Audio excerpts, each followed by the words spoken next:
Welcome to Solutions Rising. I'm Rachel Branch, and once again, my guest is Mr. H. John Fisher. Mr. Fisher is the Fair Housing Coordinator for Wayfinders in Springfield, and he brings a wealth of background and experience and in the housing arena.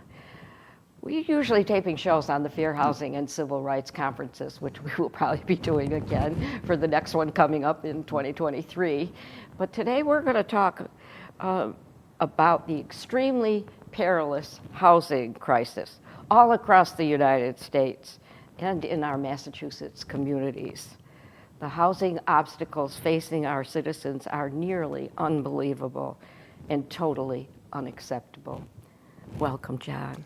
And we're going to have a conversation today, and we're going to go wherever you would like to go. Well, we'll go wherever we would like to go. This is Touché. This is really just a chance for us to talk a bit as opposed to talking about, and the conference will happen again second week in April next year. I'm sure we'll talk about that in the future. Hopefully in person this time, maybe. Yeah. Yes, it's actually, of course, now we're talking about the conference, but just real quickly, what I think we're going to be doing this year is the first day of the conference will actually be live in person, but it will be streamed because at this point, over the last 3 years, it's really developed into a national conference, and we have people from all over the country in Canada as well as some certain other countries. So the first day will be in person, though it will be streamed, and then the other 2 days will be virtual, and we'll try to see how that works. That's wonderful. Yeah. And of course, Zoom made so many things possible. Well, I think with COVID. Yeah, and I mean the other thing is that people sometimes talk about post-COVID, and there is no post-COVID. It's part of the reality now, and so it's never going to be the way it was. No. But whatever it is, and of course that has a real bearing on what we are going to be talking about today. But I think we're still exploring. We're still kind of learning what to do. Well, there are people with long-term effects, and I know people who are becoming ill even from the booster shot. Yes, yeah. And I'm surprised at how many I keep hearing about.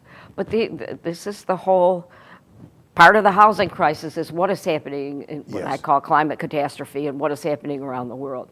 And there's never going to be what some people call so-called normal. There is not a normal world. It is constantly evolving. Yeah, and of course that's also one of the, on some sense people kind of have the nostalgia, wouldn't it be nice to go back to what it was, pre-COVID? Everyone kind of remembers it wasn't that great pre-COVID, but then you have the so-called "Let's Make America Great Again" being what it was in the 1950s and 1960s. You and I are old enough to kind of remember what it actually was like living there, and it wasn't the greatness is always what we could be. Not necessarily what we are, but that's the fact that there is if you will, there's a sort of implicit call, however poorly we go to it, that of what we could be as a country. I think that's really our greatness, that we need to constantly be striving for that, as opposed to trying to draw back from it. And of course, you and I have talked about this before. We never have reached a representative democracy. It's always evolving and always a work in progress. And those people who think the Constitution is static, it is a fluid document that has to evolve as the world changes and people grow and history becomes truthfully told. Yes. And of course, part of the necessity of wanting to do this program with you is I would never have thought at this stage in our lives we would be seeing so many people homeless. The disparity, the income inequality, it's almost like a record repeating itself. I keep saying, income inequality, but when I see even a few days ago in the newspaper seeing billionaires, the number of billionaires increasing, and those in poverty increasing, it just seems unfathomable in our country. And of course in the world also. Yeah, again, in a developed country with the resources we have, with what we have, And when you talk about who we are as being, I mean, we were designed in some ways to be a fluid situation moving forward, but that's sort of what's implicit is that we are moving forward. And the idea of what the rhetoric given is that there was something that was so wonderful to go back to, that we need to go back to it, but that becomes an excuse, in fact, to push us not back to something better, but back to something, in some ways, worse. And that's a very real problem. And part of it is, I think, the slogans, and even in campaigning, the slogans. I hear, or reading in the newspaper, or reading about housing needs, and the talking about the construction of single-family homes is down, and I look at that and just say, I don't think we need more single-family homes built. We have all these properties that are either condemned or empty that can be rehabilitated and restructured. I really think we need to have like a habitat for rehabilitation, and build housing that is addressing the lack of housing. I mean, I just cannot even fathom, or anyway, accept anybody in the United States being homeless or anybody being hungry. That just seems... Well, again, as you pointed out, the income disparity has become worse. It really, again, within, and again, actually, I'm 82 years old, in fact. And I'm 80 and a half. Yeah, so I suppose we should, but the income disparity within my lifetime kept getting better and better. People were starting to move up. However, with all the problems that were there was some progress, and that has sort of turned around. So that you have an increased disparity, and again, in terms of the housing, I think we probably do need new housing of a certain sort that becomes, particularly for younger people, that becomes available to them, whether own or rent, but that it becomes available. You mentioned single-family homes. One of the interesting things is the so-called REITs, which were a way of for people who wanted to invest in the housing market, but rather than buying a property, essentially the REIT would be a large entity which would buy a lot of housing, and it becomes something. What are you saying? What's that word you're saying? REIT? Real Estate Equity Trust. REITs, okay. REET. And that was largely focused on, again, large properties.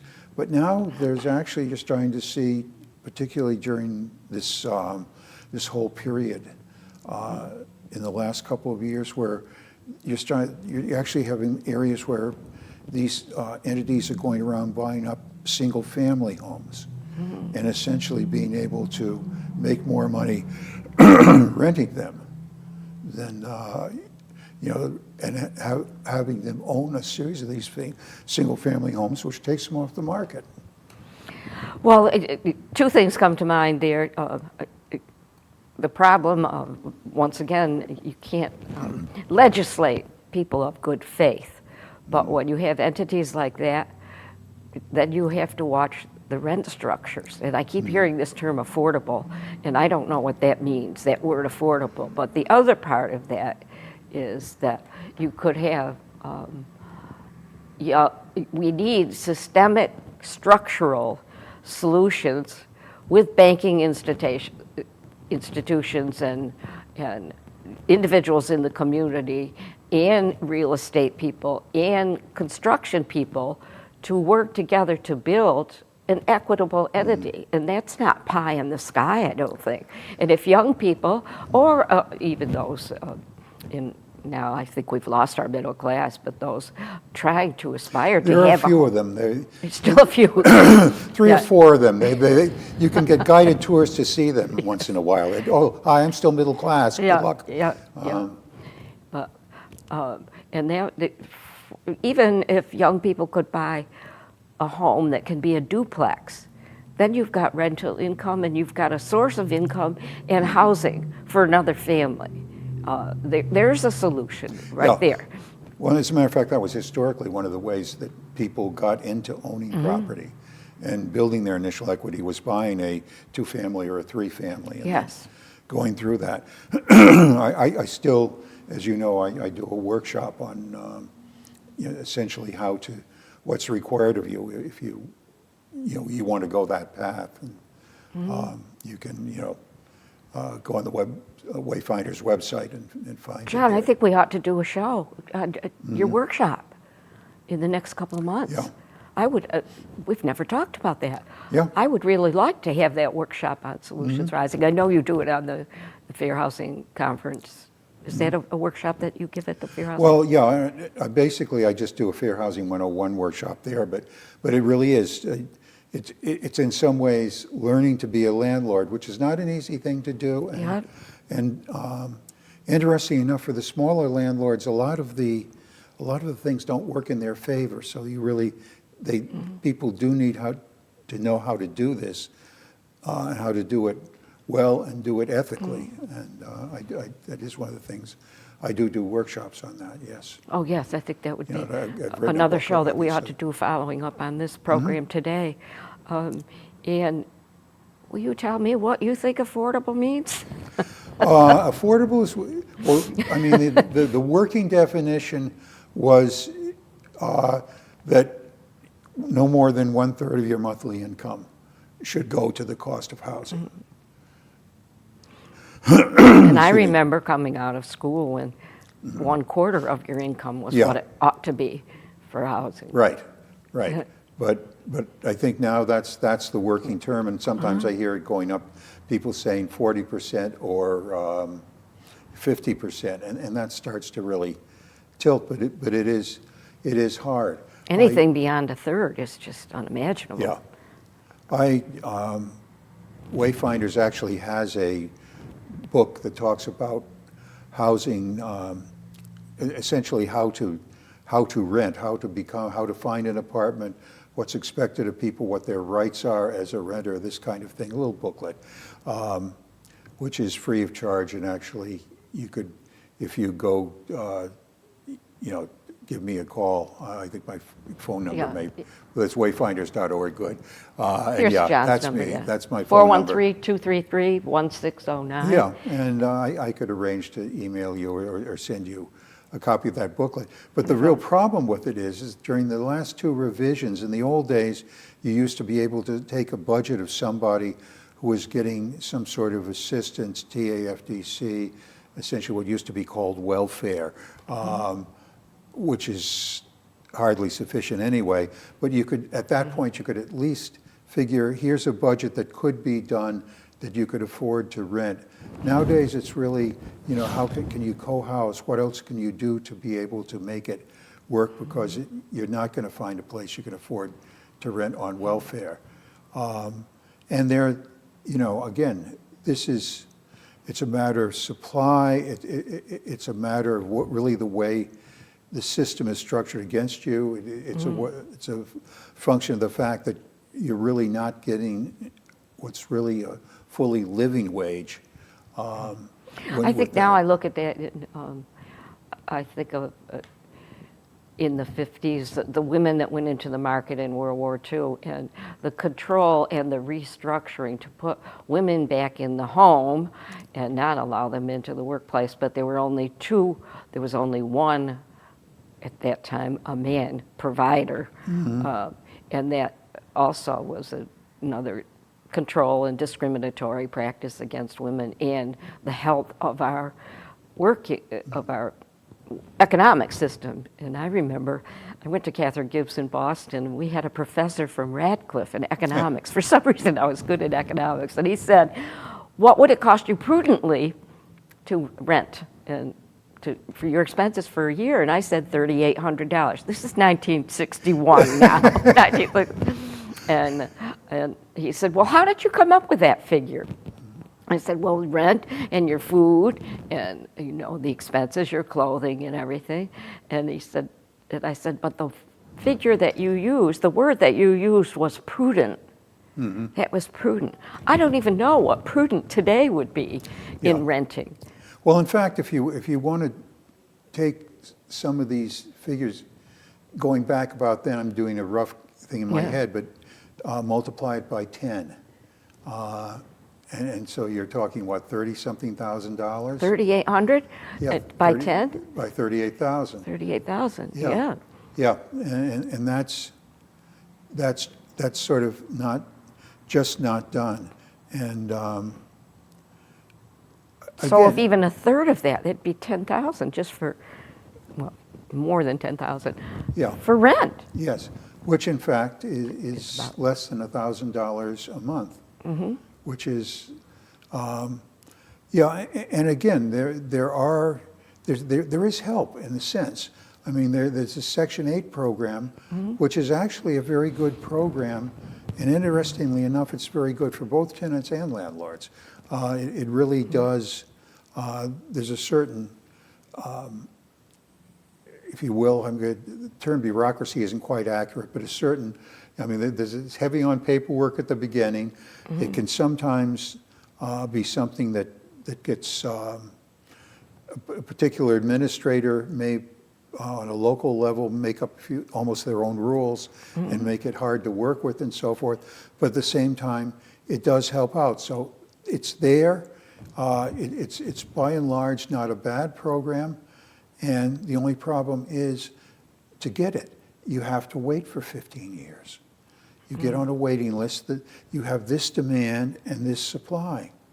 And essentially, same thing with subsidized housing. The waiting lists are shorter in some areas than others, but again, the basic Massachusetts statewide waiting list right now for Section 8 is probably 10 to 15 years.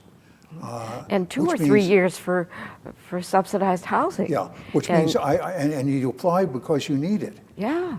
So that in theory at least, you didn't need it, and okay, so now you come asking for help, and here's the help 15 years in the future, or even 2 years, or even 6 months.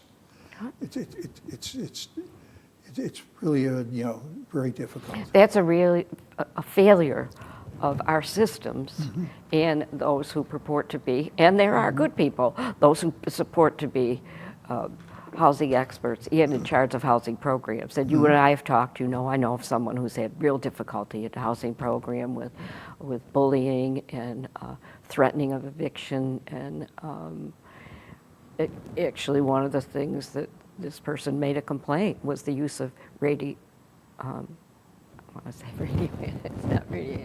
Roundup, which is a carcinogen, and not following the governor's protocols, and filed a complaint, and still is not, after nearly a year, having answers to that complaint.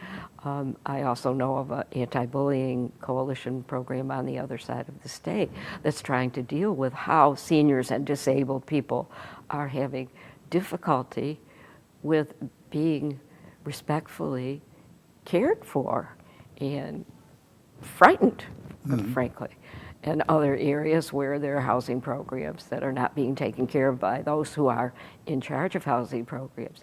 This is a real problem. It can well be. Again, what happens is you have what's really a national program, whether it's subsidized housing or what have you, but it's a national program that then comes down to the states. And then from the states, again, pardon my voice here this morning, comes down from the states to a local agency, and finally, the person who really has the power, if you will, for that area, that entity, is often someone who doesn't really even necessarily always understand the program, always understand the implications of it. And Or get out into the community so they know what Right. really is going on. well, in fact, complaints become not, here's something, thank you for making me aware of something that needs to be taken care of. It can become, oh no, you're bothering me again with something. Yes, and I know. And it becomes personal to them. And so then it becomes them versus you. And I know in cities that the administrations are not answering, they just don't answer. The health department's not answering. This is in communities I know about. And one of the ways to answer is either to kick the can down the road, shove it off to another agency. I know one person who got sent right around and back to the agency that was causing the problem. And you can't get an answer. Yeah. Yeah. And there are a number of reasons for that. Things are not certainly not well coordinated, not well monitored. Monitoring right there, John, I think is one of the huge problems, monitoring and also taking complaints and shoving them off to another agency that's not responsible for the complaint. Yeah. Subcontracting. And again, the other part of it is this is also run by agencies and staffed by human beings who are, essentially have too large a caseload or overworked. Again, it almost becomes, oh no, what are you bringing me today when I'm already behind? Go away. Yes. I mean, it isn't said necessarily that way, but it effectively comes that way. And particularly with these programs, obviously, as you say, they're, a very high proportion of people who are elderly, who have disabilities, who are perhaps the least able to be able to, if you will, stand up, fight for their rights, make sure they're looked after. And in my experience, will not stand up and fight for their rights because of retaliation and fear. Yeah. And I know that to be a fact. Yeah. And it can happen, absolutely. Which is against the law, as we know. Yes, yeah. Well, if you want to talk against the law, you have a Yeah. situation where